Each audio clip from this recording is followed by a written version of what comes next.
C'est parti, mon kiki.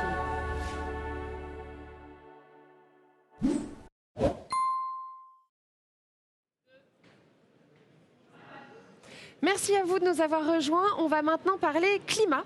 Et pour ça, 3 invités en plateau. Bonjour Didier Latuile, vous êtes président de Latuile Udry. Bonjour à vous, merci d'être là. Bonjour. Bonjour Pierre Jacquet, vous êtes responsable des programmes RSE chez Good Planet. Bonjour. Bienvenue. Et enfin, bienvenue Denis Gala-Garcia, vous êtes cofondateur de Time for the Planet. Merci d'être avec nous, merci de valider. Allez, on va rentrer tout de suite dans le vif du sujet, en commençant par apprendre un petit peu à vous connaître. Didier Latuile, quelle est un petit peu votre entreprise et l'importance de la RSE dans votre entreprise? Alors nous, on est une entreprise d'usinage de pièces de mécanique de précision, principalement pour les marchés de l'aéronautique et de l'industrie. Et quand on a repris l'entreprise en 2018 avec mon frère et mon cousin, on a réinscrit des choses qui se faisaient avant, mais donc la RSE dans notre stratégie pour la décliner en plan d'action. D'accord. Pour les principales raisons qu'on voulait mettre le bien-être des salariés et la marque employeur en avant, et également parce qu'on vit dans le territoire dans lequel on est implanté, dans nos belles montagnes de Haute-Savoie, et on est sensible à garder un climat, à garder un environnement sain. Et on veut concilier entreprise, industrie et protection de l'environnement. Et comment ça se conçoit au quotidien? Eh ben, on se fait accompagner, on fait des diagnostics énergétiques, on fait des investissements pour limiter notre impact, limiter nos consommations, de la pédagogie en entreprise. D'accord. On a l'exemple atypique, on a arrêté de tondre notre pelouse avec des tondeuses et on a fait venir un berger avec des moutons. Alors ça, on aimerait tous faire ça. À Paris, c'est un peu plus compliqué, mais on aimerait tous avoir des moutons sur nos espaces verts. Pierre Jacquet, on parle RSE, et justement, c'est exactement l'essence de votre rôle chez Good Planet. Oui, c'est ça. Au sein de la fondation Good Planet, on a différentes activités. On a surtout de la sensibilisation environnementale avec... alors nous, on n'a pas les montagnes, mais on a aussi un cadre magnifique puisqu'on est au château de Longchamp, au milieu du bois de Boulogne. Et puis, donc, parmi nos activités, il y a également la RSE, l'accompagnement des entreprises, afin qu'elles soient plus vertueuses. C'est une vaste tâche. Comment on s'y prend pour accompagner les entreprises dans cette démarche environnementale? Alors, on travaille sur différents volets. Il y a aujourd'hui une dominante qui est assez claire chez les entreprises, c'est de vouloir travailler sur la thématique climat via la mesure de l'empreinte carbone. Ça, c'est quelque chose d'assez classique et qui est très robuste, c'est un avantage. Et puis aussi aujourd'hui, on a une vocation qui est de s'intéresser de plus en plus à des entreprises de petite taille. Et donc pour ça, on a lancé un programme qui s'appelle Good PME, qui vise justement à faire en sorte que les PME, les petites entreprises, s'approprient ce sujet de la RSE. Et donc pour ça, l'idée, c'est de mettre en place des promotions chaque année de PME autour d'un programme collectif afin de les aider à s'approprier ce sujet. Est-ce que, Denis, vous avez l'impression que les entreprises s'intéressent beaucoup plus et incluent beaucoup plus la démarche environnementale dans leur marche de fonctionnement? Est-ce qu'elles y sont un peu obligées aujourd'hui? Oui, on sent en tout cas que ça change puisqu'il y a tous les intérêts qui s'alignent aussi. C'est surtout ça, c'est-à-dire qu'il y a le politique qui commence à en entendre parler, le citoyen qui est beaucoup sensibilisé, forcément c'est le consommateur et du coup également ça vient aussi naturellement influencer les entreprises bien sûr. Et avec Time for the Planet, vous avez prévu une levée de fonds d'1 milliard d'euros, ce qui est quand même assez gigantesque. Bravo. Alors comment est-ce qu'on s'y prend? Alors c'est un petit peu différent, nous on n'influence pas directement les entreprises, l'idée en effet c'est de lever 1 milliard d'euros, alors c'est un cap, on va avancer, on ne va pas attendre d'avoir le milliard d'euros avant de faire quelque chose, mais on a créé Time for the Planet pour tout simplement lutter à grande échelle contre le réchauffement climatique. Donc évidemment il faut des moyens pour ça, ça fait partie des éléments, et donc lever 1 milliard d'euros c'est un moyen pour derrière détecter, sélectionner, développer et déployer des innovations qui vont nous permettre de réduire de manière massive les gaz à effet de serre à l'échelle mondiale. Alors comment on s'y prend? En fait, on a une approche très large. Le problème concerne tout le monde. Et donc du coup, on a fait une structure qui s'appelle Time for the Planet, qui est destinée à tout le monde, dont tout le monde peut devenir actionnaire. 1 euro, une action. Et donc en fait, on lève ce milliard auprès de l'ensemble des citoyens, auprès des collectivités, auprès des entreprises. Et tout le monde du coup participe, prend une part du capital Time for the Planet. On a commencé il y a 1 an et demi. On a mis 1 an pour lever le premier million d'euros pour convaincre. Et on a levé le deuxième million en 1 mois. Donc ça s'accélère. En 1 mois, ah oui. On est à peu près à 6-7 millions d'euros aujourd'hui levés, 30 000 personnes qui sont actionnaires Time for the Planet. Et grâce à tout ce travail-là, au fond, mais aussi à leur travail au quotidien, puisqu'ils sont actionnaires, donc ils participent aussi aux décisions, à la sélection des innovations. Et bien on va pouvoir lancer les 3 premières innovations, les 3 premières entreprises d'ici la fin d'année. Je vais vous poser une question un peu piège à tous les trois. Est-ce que industrie et RSE, finalement, c'est compatible? Qui veut prendre la parole? Je laisserai plus mes collègues, c'est moins mon domaine. Oui, c'est compatible et c'est même nécessaire aujourd'hui. Je pense que si on ne fait pas de RSE, qu'on ne s'intéresse pas à l'environnement ou à nos employés, ça peut être compatible. On peut le faire aujourd'hui, mais on n'a peut-être plus d'avenir si on ne le fait pas. On n'aura plus d'employés. Les gens sont sensibles.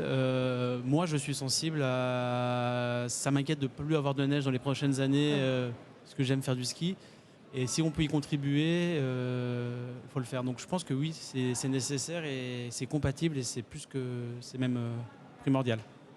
Ouais, si je peux ajouter, je dirais même qu'aujourd'hui, c'est presque une étape obligatoire d'intégrer la RSE dans son business model. Du coup, j'imagine qu'avec Time for the Planet, les entreprises, dans leur conception déjà, et du fait des critères de sélection, ont en place un certain nombre de choses. Pour l'industrie, au-delà de la RSE, il faut aussi être capable d'avoir une ambition pour demain changer. Si vous travaillez pour l'industrie automobile, c'est ça, j'ai cru comprendre, non, aéronautique, excusez-moi.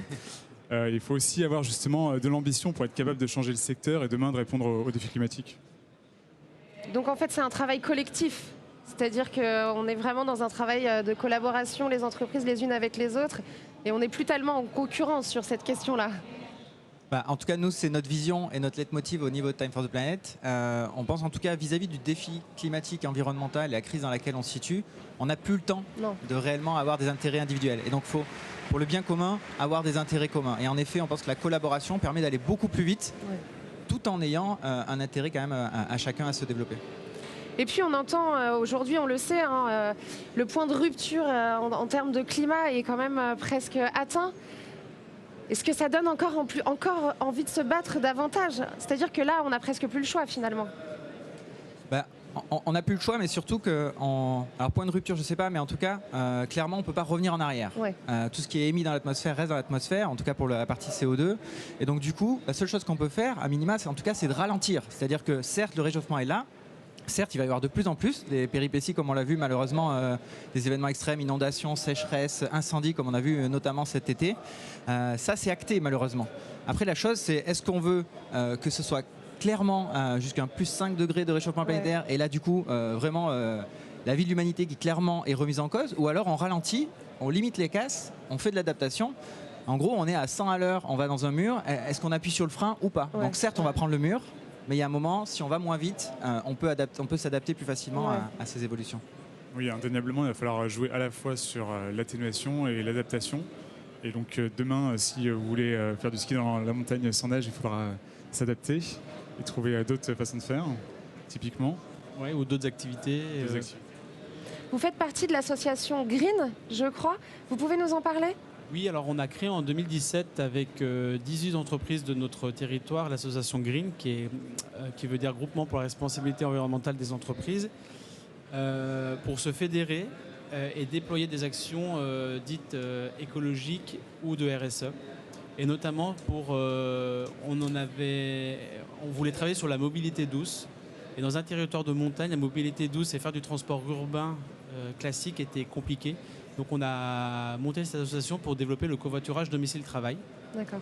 Depuis, on met en place des programmes d'accompagnement des entreprises pour qu'elles travaillent sur l'efficience énergétique des bâtiments, des solutions de biodiversité et de permaculture, d'économie circulaire. Et on est à ce stade 70 entreprises adhérentes qui représentent 7000 salariés sur un territoire de 100 mètres, de l'axe Genève-Chamonix.